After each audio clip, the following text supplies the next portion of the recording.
100번의 새해를 맞이했고 또 100번의 새순이 돋아나는 것을 지켜보았습니다. 한 세기를 살아내며 늙은이의 다리는 느려졌지만 세상을 바라보는 눈만은 그 어느 때보다 투명해짐을 느낍니다. 그렇게 긴 세월을 지나오며 제가 목격한 세상의 풍경 중 가장 가슴 아프고도 안타까운 모순이 하나 있습니다. 그것은 바로 남들이 부러워할 만큼의 재물을 곳간에 쌓아두고도 정작 자신의 삶은 기근이 든 것처럼 피폐하게 살아가는 사람들의 이야기입니다.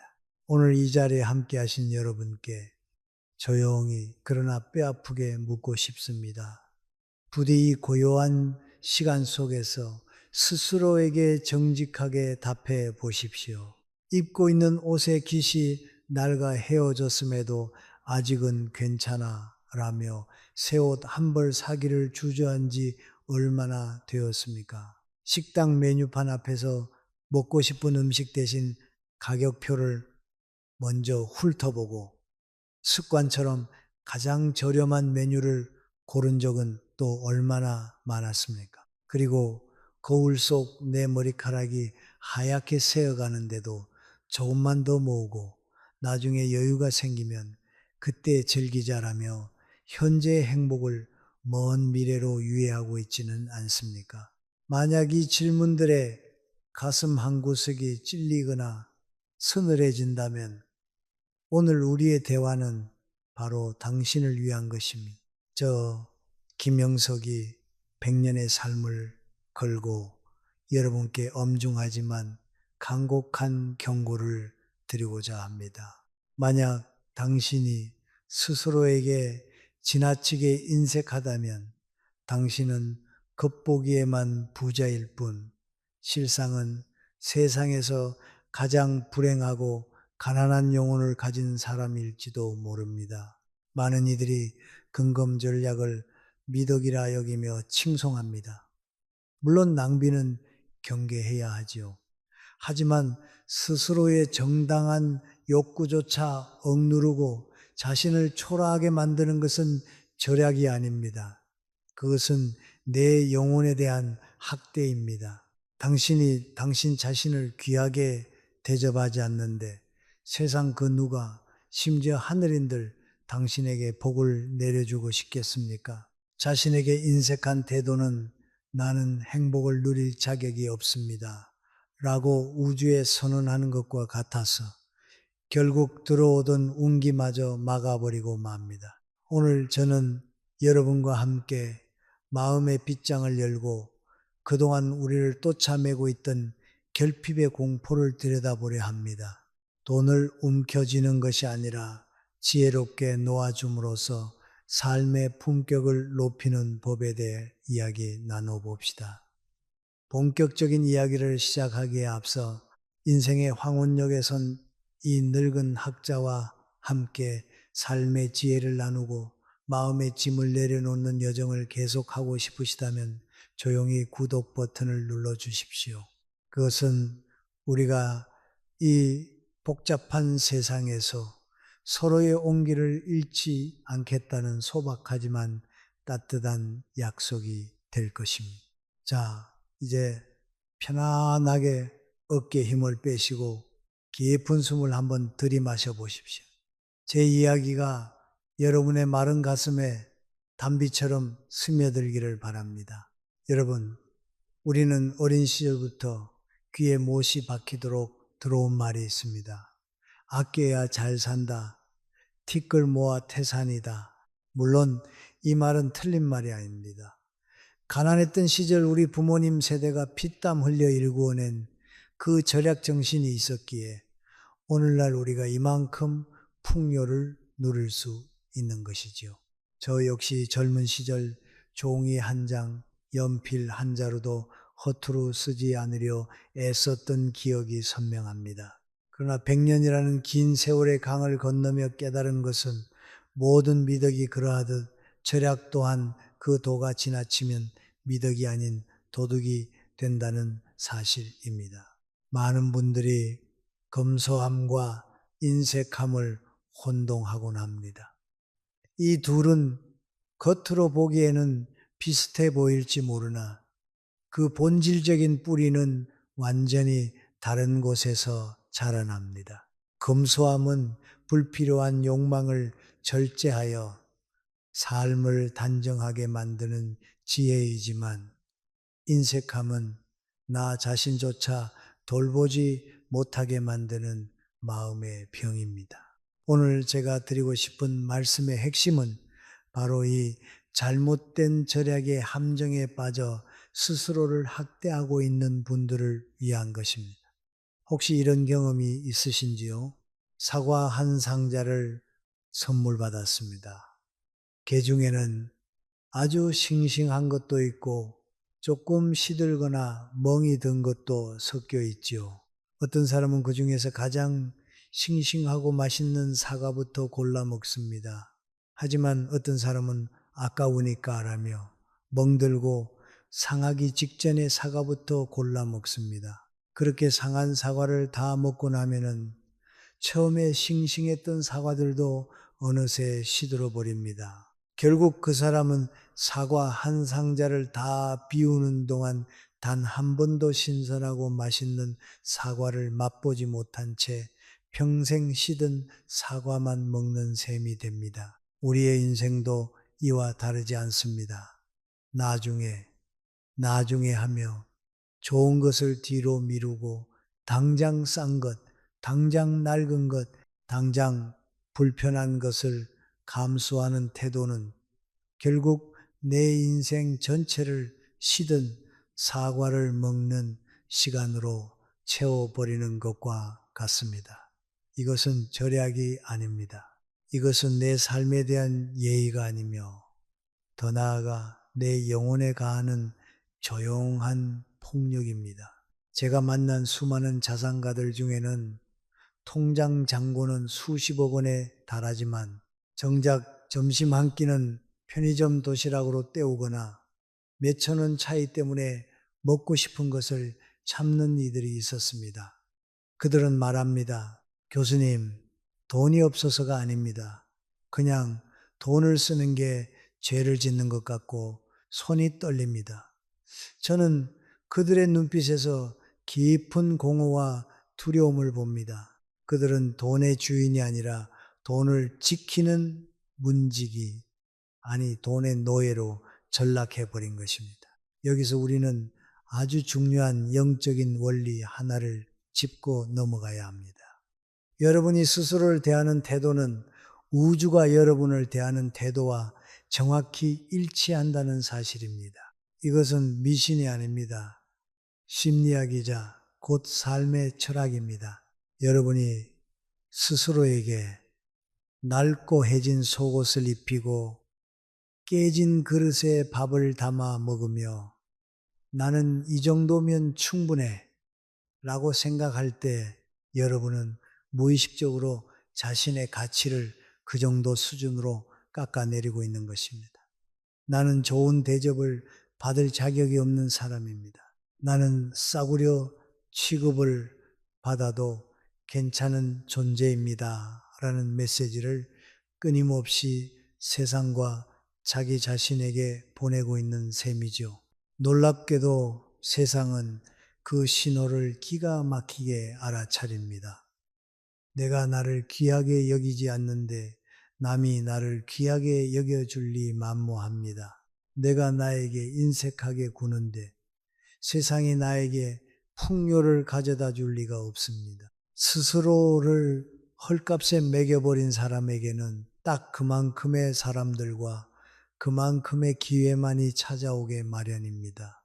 품격 빈곤이라는 것은 남이 만들어주는 것이 아닙니다. 내가 나를 대하는 태도, 그 사소한 순간들이 쌓여 만들어지는 아우라입니다. 오해하지는 마십시오. 사치를 하라거나 분수에 맞지 않는 명품을 희감하라는 말이 결코 아닙니다. 다만 자신의 형편 안에서 자신에게 베풀 수 있는 최소한의 예우를 갖추라는 것입니다.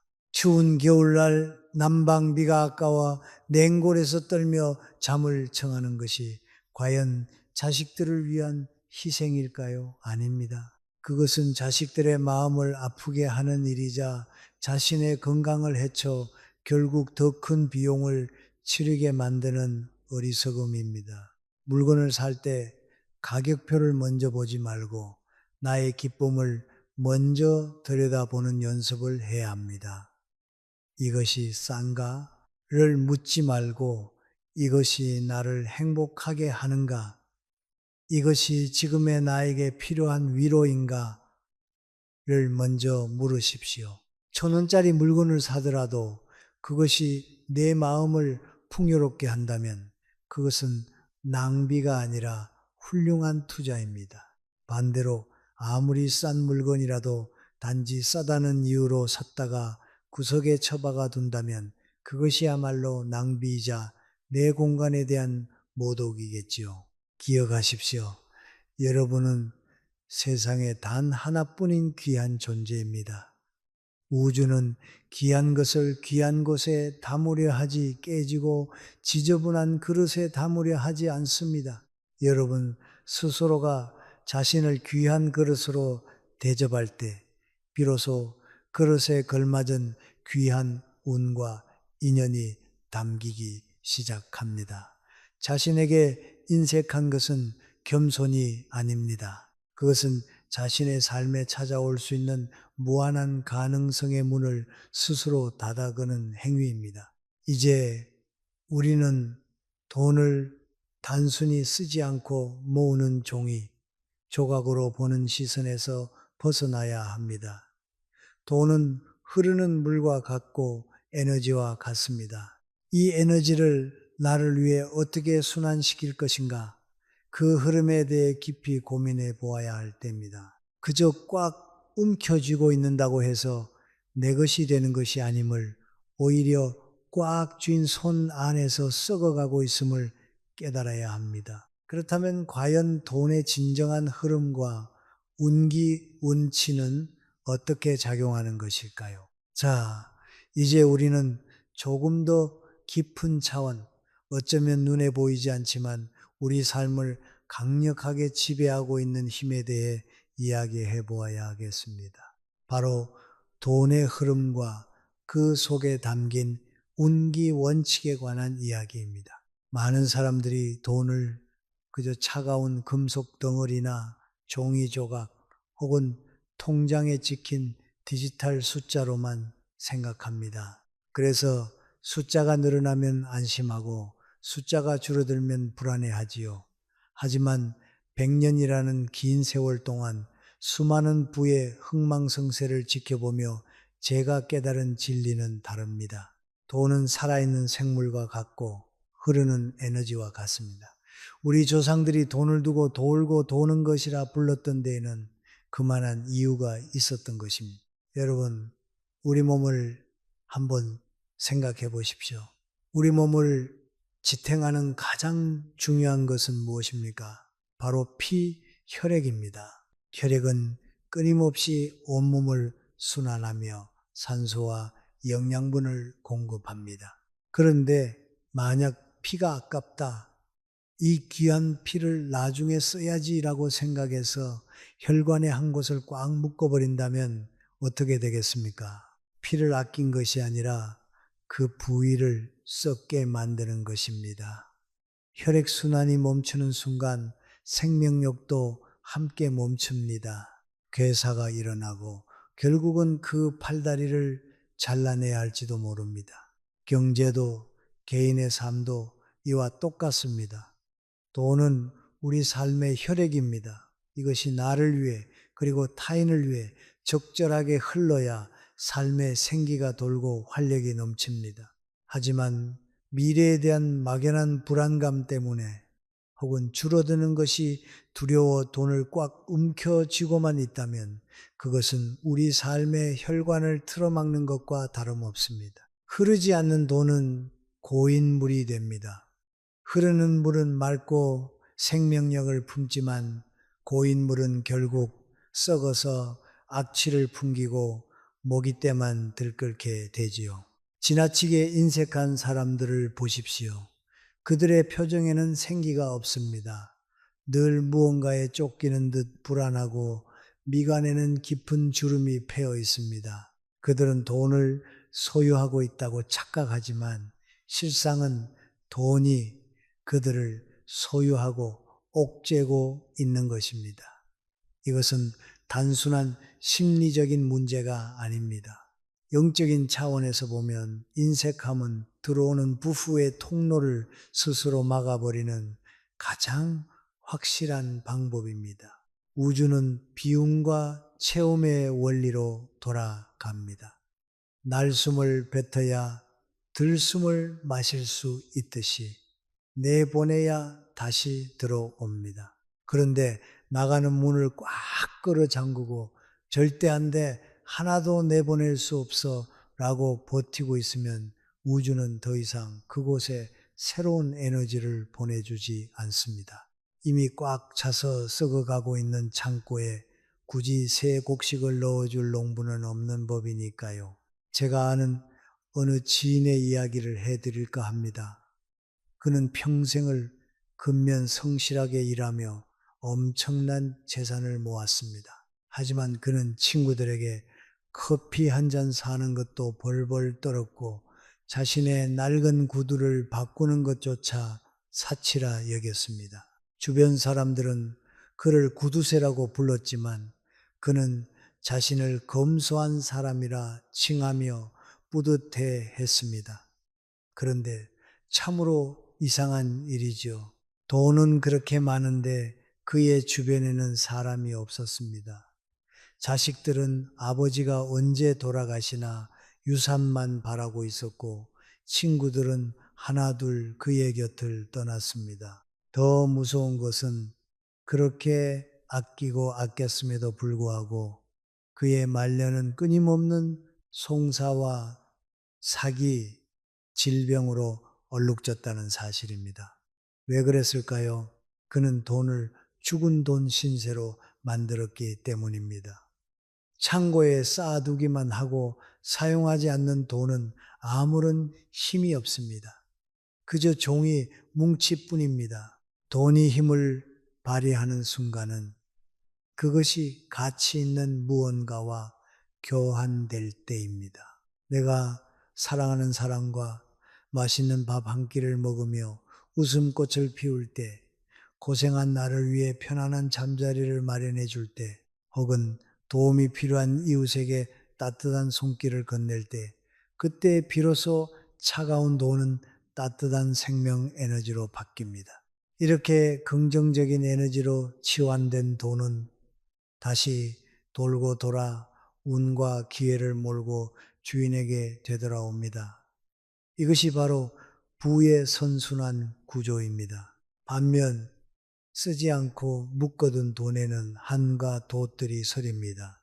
돈을 쓸 때마다 손을 떨며 아까워하는 그 부정적인 파동, 나는 가난해질지도 몰라라는 결핍의 에너지가 돈에 고스란히 묻어납니다. 그런 탁한 기운을 가진 사람에게는 좋은 운이 깃들지 않습니다.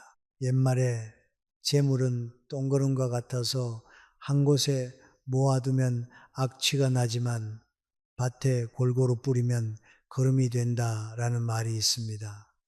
너무나 정확한 통찰이 아닐 수 없습니다. 스스로에게 인색한 사람은 무의식적으로 궁상을 떨게 됩니다. 멀쩡한 옷을 두고 남노한 옷을 입고 신선한 음식을 두고 상한 음식을 먹으며 자신의 품위를 스스로 떨어뜨립니다. 관상학적으로도 빈티가 흐르는 얼굴에는 제복이 머물지 않는다고 합니다. 여러분, 부자가 되어서 여유롭게 사는 것이 아닙니다. 마음의 여유를 가지고 나를 귀하게 대할 때 비로소 부자의 기운이 형성되는 것입니다.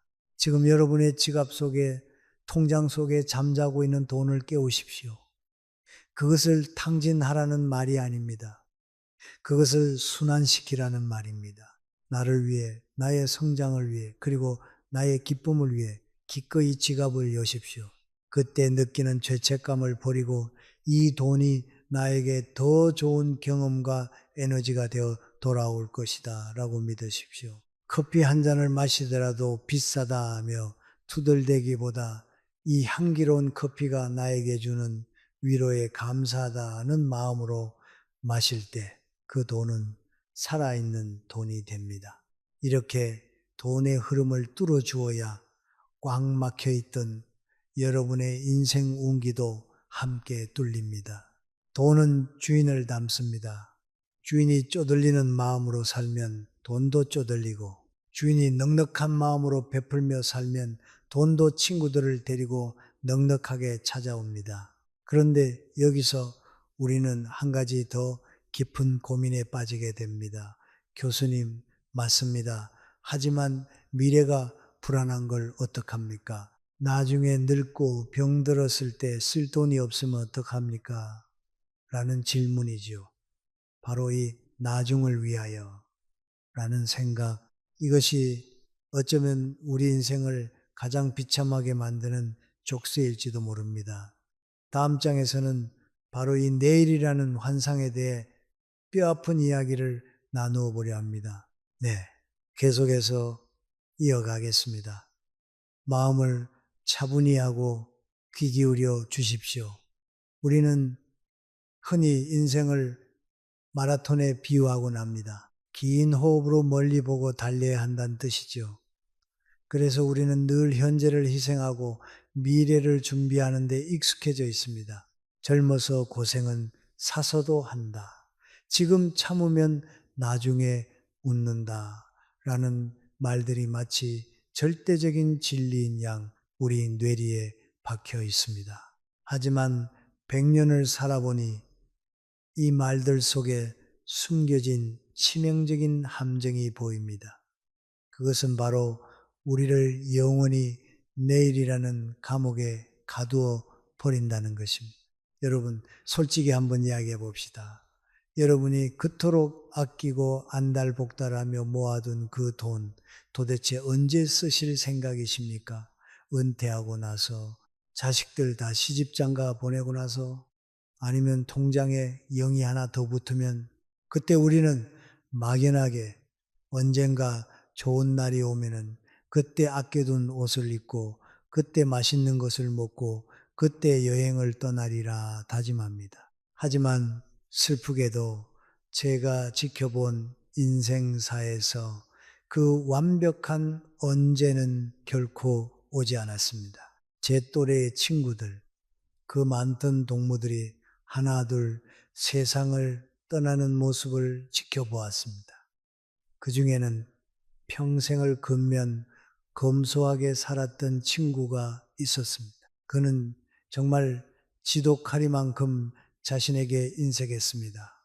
칠순이 넘어서도 해진 내복을 기워 입었고 난방비가 아까워 겨울에도 집안에서 패딩 점퍼를 입고 지냈습니다. 그의 꿈은 은퇴 후에 아내와 함께 세계 일주를 하는 것이었지요. 조금만 더 모으면 돼. 그는 입버릇처럼 말했습니다. 마침내 목표했던 돈이 모였고 여행사 예약을 마치던 날 그는 뇌출혈로 쓰러졌습니다. 병상에 누워 의식도 없이 산소 호흡기에 의지해 있는 그를 보며 저는 묻지 않을 수 없었습니다. 통장에 찍힌 그 수십억 원의 숫자가 지금 그에게 무슨 의미가 있는가? 그가 평생 먹고 싶은 것 못 먹고 입고 싶은 거 못 입어가며 모은 그 돈이 지금 그에게 물 한 모금이라도 넘겨줄 수 있는가? 결국 그는 꿈꾸던 크루즈 여행은커녕 병원 천장만 바라보다 쓸쓸히 떠났습니다. 장례식장에서 자식들이 유산 문제로 다투는 모습을 보며 저는 인생의 덧없음에 긴 탄식을 뱉을 수밖에 없었습니다. 이것은 비단 그 친구만의 이야기가 아닙니다. 우리 어머니들의 이야기이기도 합니다. 장롱 깊숙한 곳에 귀한 날 입어야지 하며 아껴두었던 고운 한복이나 비싼 옷들이 한두 벌은 다들 있으실 겁니다. 그런데 그 옷들이 언제 세상 빛을 보는지 아십니까? 아이러니하게도 주인이 세상을 떠나고 나서 유품을 정리할 때 비로소 밖으로 나옵니다.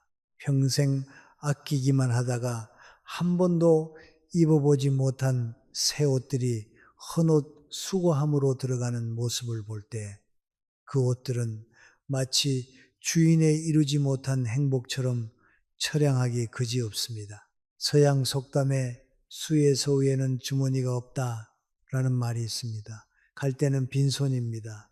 저승길 노잣돈조차 가져갈 수 없는 것이 우리 인생입니다. 그런데도 우리는 왜 천년 만년 살 것처럼 움켜쥐고만 있을까요? 돈이라는 것은 교환 가치일 뿐입니다.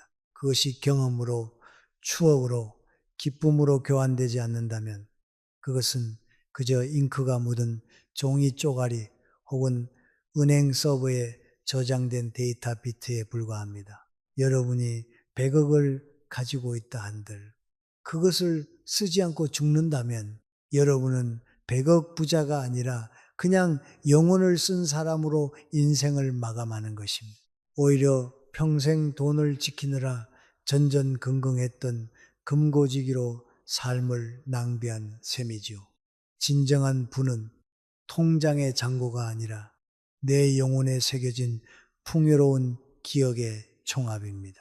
훗날 눈을 감는 순간 내 통장에 10억이 남아있는데 아까워서 어쩌나 라고 후회하는 사람은 없습니다. 그때 그 친구랑 그 멋진 곳에 가볼 걸. 그때 먹고 싶었던 그 음식을 아내와 함께 먹어볼 걸. 사고 싶었던 그 코트를 입고 멋지게 거리를 걸어볼 걸 하며 하지 못한 일들에 대해 뼈저리게 후회합니다. 미래를 대비하지 말라는 뜻이 결코 아닙니다. 노후 준비는 중요합니다. 하지만 내일의 행복을 위해 오늘의 행복을 100% 압류당해서는 안 된다는 말입니다. 오늘은 내일을 위한 리허설이 아닙니다. 오늘 또한 다시는 돌아오지 않을 내 인생의 소중한 1막 1장 임무이바입니다. 오늘 굶주린 영혼에게 내일 배 터지게 먹여줄게 라고 약속해봤자 소용없습니다. 영혼은 바로 지금 이 순간의 기쁨을 먹고 자라납니다. 많은 분들이 착각합니다. 돈을 쓰면 돈이 사라진다고요? 아닙니다. 나를 위해 기분 좋게 쓴 돈은 사라지는 것이 아니라 행복한 에너지, 좋은 추억, 높아진 자존감이라는 다른 형태로 내 안에 남습니다. 이것은 그 누구도 훔쳐갈 수 없는 나만의 무형 자산이 됩니다.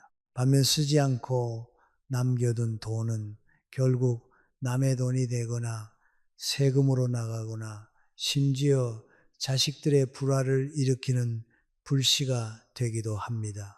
내가 피땀 흘려 번 돈, 내가 가장 보람 있게 쓰고 가는 것이야말로 돈에 대한 최고의 예의가 아닐까요?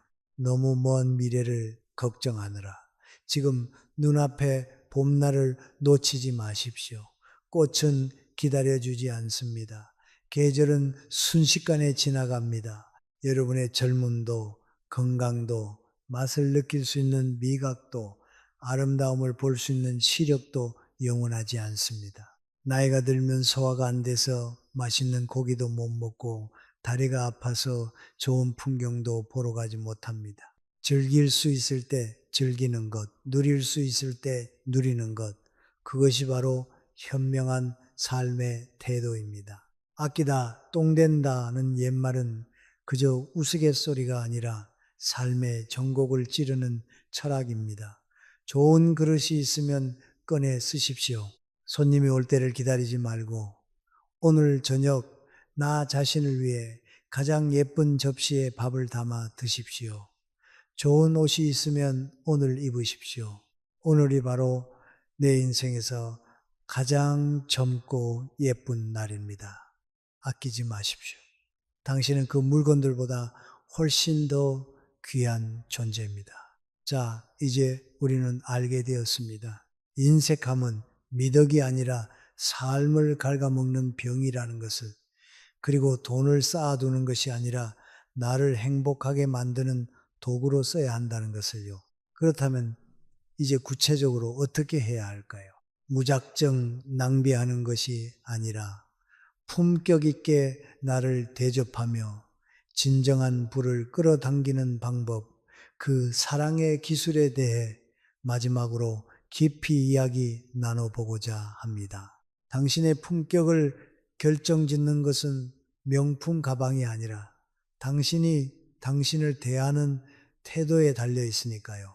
자, 이제 우리는 마음의 빗장을 조금 더 열고 인색함의 굴레를 벗어 던져야 할 이유를 충분히 이해했습니다. 그렇다면 이제 가장 중요한 질문이 남습니다. 도대체 어떻게 하는 것이 나를 사랑하는 것인가? 무조건 비싼 것을 사고 흥청망청 쓰라는 말인가? 아닙니다. 제가 말씀드리는 것은 사치가 아닙니다. 바로 품격 빈곤에 대한 이야기입니다.